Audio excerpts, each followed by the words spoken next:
Assalamualaikum warahmatullahi wabarakatuh. Perkenalkan, nama saya Muhammad Krial Farizi. Saya akan menjelaskan kolonialisme dan imperialisme. Yang pertama, kolonialisme. Kolonialisme berasal dari kata koloni yang berarti wilayah kekuasaan dan isme yang berarti paham. Jadi kolonialisme dapat diartikan paham yang menganut adanya pengembangan kekuasaan suatu negara atas wilayah beserta manusianya yang berada di luar batas negaranya. Kolonialisme dibedakan menjadi tiga. Yang pertama kolonialisme eksploitasi, yang kedua kolonialisme penduduk, yang ketiga kolonialisme deportasi. Yang pertama, kolonialisme eksploitasi adalah penguasaan wilayah untuk dikuras habis sumber daya alamnya demi keuntungan negara penjajah.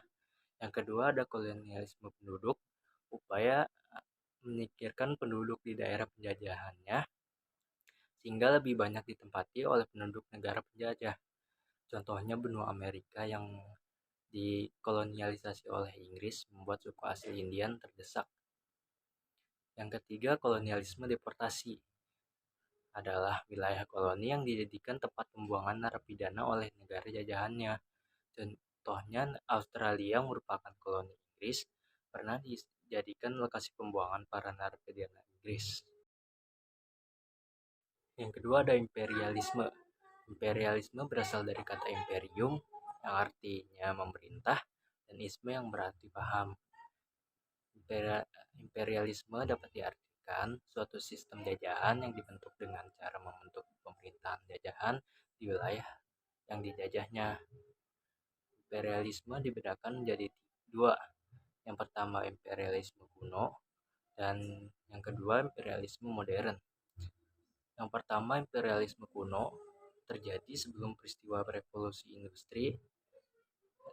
Imperialisme kuno menggunakan semboyan 3G. Yang pertama gold, kedua glory, dan ketiga gospel sebagai tujuan menguasai suatu wilayahnya. Yang kedua ada imperialisme modern. Imperialisme modern terjadi setelah peristiwa revolusi industri. Tujuannya tidak lagi sekedar 3G, tapi lebih pada upaya pengembangan kegiatan perekonomian negara pelopornya Inggris.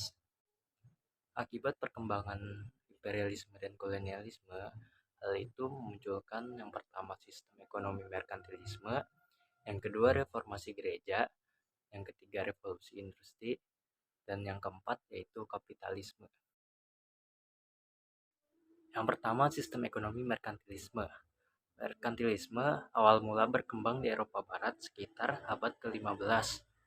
Merkantilisme sendiri adalah sistem politik ekonomi untuk menyatukan dan meningkatkan kekayaan keuangan suatu bangsa oleh pemerintah yang memiliki tujuan yaitu mengumpulkan cadangan emas, memperoleh neraca perdagangan yang baik, mengembangkan pertanian dan industri, serta memegang monopoli atas perdagangan luar negeri. Prinsip negara penganut merkantilisme yang pertama, berusaha mendatangkan dan memiliki emas atau logam mulia sebanyak-banyaknya. Yang kedua, meningkatkan kegiatan di industri yang mengubah bahan baku menjadi bahan menjadi yang siap untuk diekspor. Yang kedua, negara mengatur perekonomian yang diwujudkan dalam berbagai peraturan dan turut terlibat dalam berbagai kegiatan usaha perdagangan. Yang keempat, negara mengawasi dan melibatkan diri pada kegiatan perekonomian nasional serta ada kecenderungan ke arah prinsip monopoli. Yang kelima, meningkatkan perdagangan luar negeri untuk mendapatkan neraca perdagangan aktif sehingga memperoleh keuntungan yang besar. Yang terakhir yaitu meningkatkan industri yang menghasilkan barang jadi untuk diekspor ke luar negeri. Yang kedua, reformasi gereja. Reformasi gereja yaitu suatu upaya untuk mengembalikan ajaran agama Nasrani sebagaimana yang diatur dalam kitab suci Injil. Reformasi gereja di Eropa berlangsung pada pertengahan abad ke-15 Masehi. Reformasi gereja di Eropa tidak terlepas dari gagasan Renaissance yang mulai berkembang di Italia pada awal ke-15 Masehi. Paham-paham baru seperti sekulerisme, individualisme, dan humanisme berusaha untuk peruntukan dominasi gereja dari tatanan kehidupan masyarakat Eropa. Dampak reformasi gereja pada abad ke-16 bagi perkembangan agama Nasrani adalah agama Nasrani terpecah menjadi dua, yaitu Katolik Roma dan Kristen Protestan. Tokoh yang berperan dalam reformasi gereja, yang pertama Martin Luther, yang kedua Ulrich Zwingli, yang ketiga John Calvin, yang keempat Raja Henry ke-8. Dampak reformasi gereja yaitu terbelahnya agama Kristen menjadi beberapa aliran. Yang kedua, timbulnya pembaharuan tatanan sosial, ekonomi, politik, dan budaya pada awal ke-16 Masehi. Ketiga, runtuhnya pengaruh kekuasaan Paus di negara besar Eropa. Yang keempat, munculnya gerakan misionaris untuk menyebarkan agama Kristen ke seluruh penjuru dunia. Yang ketiga ada revolusi industri.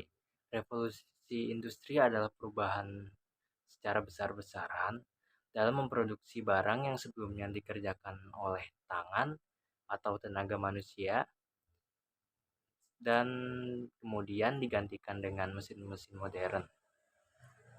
Revolusi industri yang mula-mula timbul di Inggris kemudian menyebar ke negara-negara Eropa lainnya dan akhirnya ke seluruh dunia.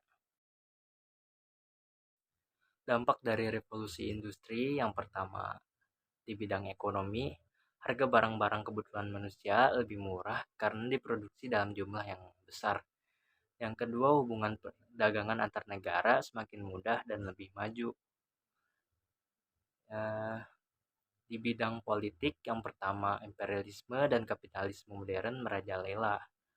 Yang kedua, daerah jajahan makin luas dan terjadinya peperangan di berbagai negara.